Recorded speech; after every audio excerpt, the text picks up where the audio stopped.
What's up guys, Gary Yaman here, back at again with a new video. Hope everybody is feeling safe and healthy. So let's dive into this little review video about this lens, the Samyang aka Rokinon 18mm F2.8 prime lens for your Sony full frame camera. But of course you can also use it on your Sony crop sensor camera, making it around, I think, 30-ish equivalent mil, around that point somewhere.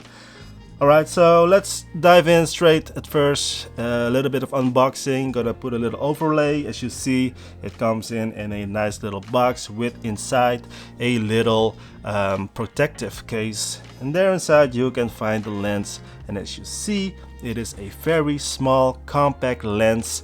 And I really like that little form factor, that small, compact, lightweight lens, which I really love about these lenses from Samyang. It reminds me of the 24 and 35 f2.8 pancake lenses that they also provide or produce, which I really like. And like these two, you don't have any additional buttons or stuff, so just a focus ring and no weather sealing at all, and that's about it. It comes in also with a little nice sun hood, or whatever you want to call it. And there you have it. It's a very nice small compact lens for around $349 US, and also in euros, almost the same price as well. So it is a very budget friendly lens. If you're interested in a prime lens, then this is something that you come across. But you want to find out if it is any good. Does it make any good photos, and how does it work in video? So here are some examples. First of all, the photo examples. As you see, it actually produces quite good images. Not very sharp, it's not the sharpest.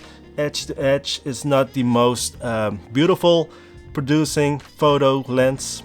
Is that the way how you say it? For a budget friendly lens, it is quite decent. Not the best, but quite decent. So if you're on a tight budget and you want to take a lot of photos, wide angle stuff, maybe for let's say if you are a beginner, or if you don't want to spend a lot of money, this is something worth considering. Of course there is some barrel distortion, or distortion in general, because it's such a wide angle, 18mm. What about the autofocus performance? How does it perform? And I actually think it works really well. The performance of this lens, the autofocus, it's silent, you don't hear anything, and it works perfectly well. It's not the fastest, but still fast enough for me, and fast enough for those wide angle photos that you want to capture. Don't expect too much out of it, but you will be surprised that it actually works quite well.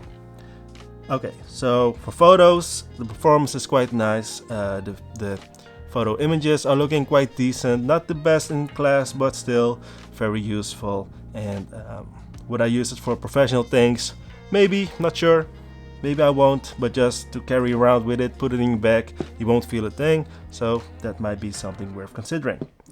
Let's talk about video. The video performance, the video, how it actually looks. Here's a little footage that I created. It's not the best, it's just a quick little video thing that I made. So let's watch that and come back in a few seconds.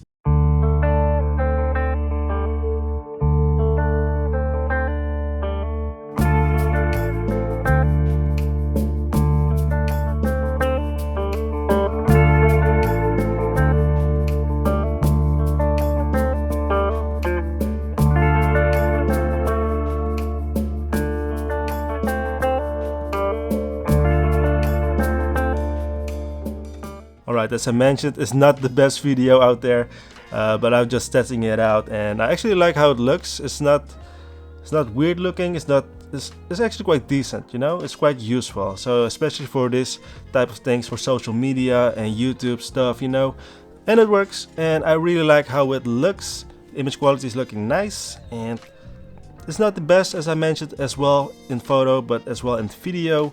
The image quality is looking quite decent. Not the best out there maybe, but still very useful. And the performance in video works actually quite good as well. So let's conclude this little review. Let's wrap this up.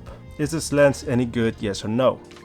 And to be really honest, it is quite a good lens. I actually enjoyed it quite a bit.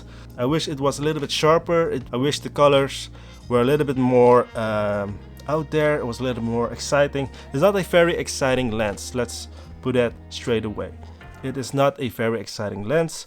It's not something that you want to show off, to brag about, but it works, and the images that it can produce is actually quite decent. The performance out of this lens is also quite good, and I don't have any real complaints other than a little bit soft images side to side. And is it really a bad lens? I don't think it's a really bad lens. You can definitely produce something nice with this lens. Are there any alternatives for this lens for this price point? I think the first one that came across was the 20mm from Tamron. I think that one is also around that same price point. And then you got Sigma and also the Sony ones, but those ones are quite more expensive. So if you're looking at a affordable lens, then this one or the Tamron is the only option that you can have. Alright, that's all. Thank you again for watching. Subscribe if not already. Like the video. What do you think about this lens? What do you think about the video and image examples? Let me know in the comments down below. You can also send me a message on Instagram, whatever. Let's have some fun together, and I'll be seeing you in the next one. Stay safe, stay healthy, and that's all. Good luck.